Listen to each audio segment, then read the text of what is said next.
안녕하세요. 테슬라가 결국 루시드를 보내버렸다. 테슬라의 가격 인하 정책에 가장 큰 치명타를 입은 기업이 루시드라고 말하고 있습니다. 그리고 테슬라가 현재 여전히 업계 최고의 마진율을 유지하고 있기 때문에 사실 여기서 테슬라 모델 S의 가격을 떨어뜨려도 크게 문제는 되지 않습니다. 만약에 테슬라 모델 S를 다시 한 번 더 가격 인하가 들어온다라면 루시드는 정말로 버티기가 어렵지가 않을까. 하지만 테슬라는 앞으로 계속해서 가격을 떨어뜨릴 것입니다. 왜냐하면 일론 머스크의 머릿속에는 돈을 버는 쪽은 소프트웨어에서 벌려는 의지가 있기 때문에 글로벌적으로 가격 부분에서 굉장히 메리트 있게 소비자들에게 다가갈 것이고, 그래서 오늘자 뉴스를 보시면 메이드 인 차이나 모델 Y를 캐나다로 판매를 하고 있죠. 그렇다면 현재 전 세계 전기차 기업들 중에서 모델 Y처럼 완성도가 높고 가격대도 굉장히 합리적인 이러한 차량이 있는가? 아직까지는 없습니다. 현존 전기차 판매 1등은 모델 Y가 계속해서 잡고 있는데요. 테슬라가 가격 경쟁을 주도할 수 있는 것 역시나 모델 Y의 선점 때문이 아닐까 싶습니다. 하지만 테슬라에게도 변수는 중국 시장입니다. 미국 시장에서는 독보적으로 치고 나가고 있는데 중국 시장이 정말로 만만치가 않죠. 그래서 중국 시장에서 계속되는 전기차 점유율 1등을 가져가려면 테슬라 입장에서 가격 경쟁을 할 수밖에 없습니다.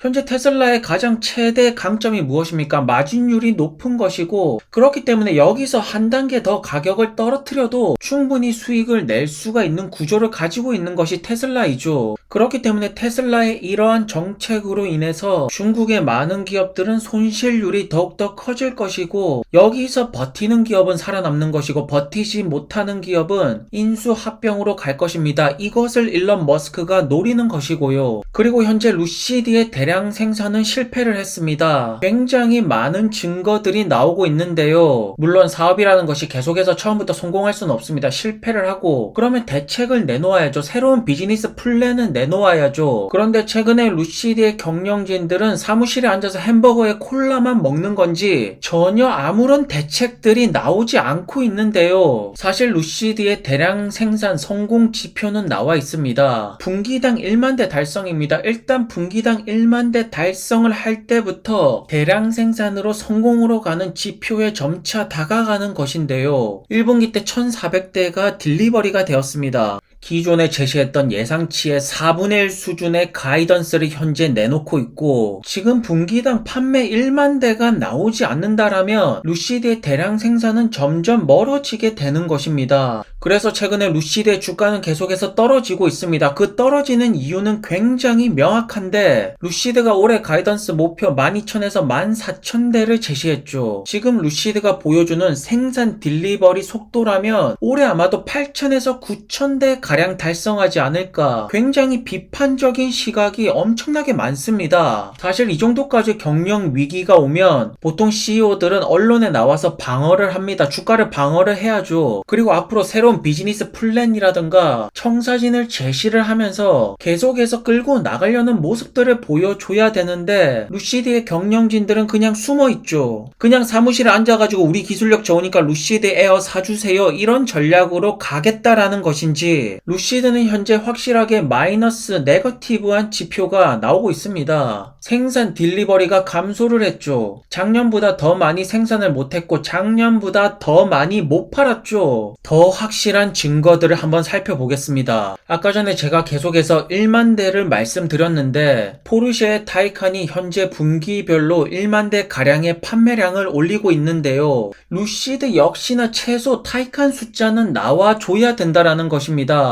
포르쉐 타이칸의 가격대가 루시드 에어랑 비슷합니다. 88,000달러에서 18만 달러, 1억에서 2억 사이의 고급 세단이 타이칸인데요. 1분기 때 9,152대를 팔았습니다. 그런데 그거 아십니까? 타이칸 같은 경우에는 주행거리가 200에서 240마일이고 루시드 에어는 400에서 500마일입니다. 그야말로 엄청난 기술적인 격차를 보이고 루시드의 기술력이 훨씬 더 좋다라는 것은 팩트인데, 판매량은 타이칸이 몇 배나 더 많이 팔았는지 모르겠습니다. 그러니까 이것은 루시드 경영진의 책임이라고 밖에 말씀을 드릴 수가 없겠죠. 현재 여전히 루시드는 전기차 관련된 기술력에서 많은 상을 받고 있습니다. 하지만 기술력은 좋은데 좋은 전기차를 내놨는데 돈을 못 벌고 있지 않습니까? 그리고 그래비티에 대해서 다시 한 번 더 말씀을 드리자면 작년에 카이엔이랑 마칸 합쳐가지고 거의 20만 대 가량의 판매량을 올렸는데 결국 루시드의 그래비티가 노려야 될 타겟은 카이엔과 마칸 이거 구매하는 소비자층을 노려야 되는 것입니다. 그러니까 내연기관차에서 전기차로 점차 전환이 되고 있고 그래비티를 통해서 충분히 20만 대 매출을 일으킬 수가 있다라는 것인데요. 그래서 그래비티의 가격이 조금 더 대중적이고 포르쉐보다 훨씬 더 가격적인 면에서 우위를 나타내야겠죠. 그런데 최근에 들려오는 루머는 굉장히 안 좋습니다. 그래비티가 15만 달러 슈퍼 울트라 럭셔리로 나올 거라는 루머들이 계속해서 나오고 있는데요. 그래비티가 만약에 15만 달러로 나온다. 그러면 또 엄청난 기술력을 보여줄 겁니다. 현존하는 SUV 중에서 가장 효율성 수치가 높고 가장 럭셔리하다. 하지만 지금은 루시드는 판매량을 늘리는 것이 가장 중요합니다. 우선 분기별로 1만 대 판매를 찍어야 되는데 2억짜리 SUV에다가 사파이어 3억짜리 고급 세단 이걸로는 1만 대를 찍기는 굉장히 어려운 것이 사실이 아닌가요? 최근에는 루시드 강성 주주분들도 루시드의 경영진들을 굉장히 많이 욕합니다. 그 이유는 굉장히 심플하죠. 생산 딜리버리 부분에서 삽질을 하고 있기 때문에 포르쉐 타이칸보다 훨씬 더 좋은 전기차를 만들어 놓고 전혀 제대로 못 팔고 있지 않습니까? 현재 폴스타 같은 경우에도 분기별로 대략 1만 대 이상의 판매량을 보이고 있고 새로운 모델 출시하는 스피드가 정말로 빠른 것이 폴스타가 아닐까 싶은데요. 루시드는 이 스피드가 굉장히 느립니다. 니오 역시나 평균 월 1만 대 이상의 판매량을 보이고 있는데요. 결국 이러한 수치들을 쭉 본다라면 루시드의 대량 생산은 현재 관점에서 실패했다. 이렇게 보는 것이 맞는 것 같습니다. 그리고 새로운 비즈니스 플랜 대책이 나오지 않는다라면 계속해서 기술력 자랑하면서 누군가는 사주기를 바라는 것이겠죠.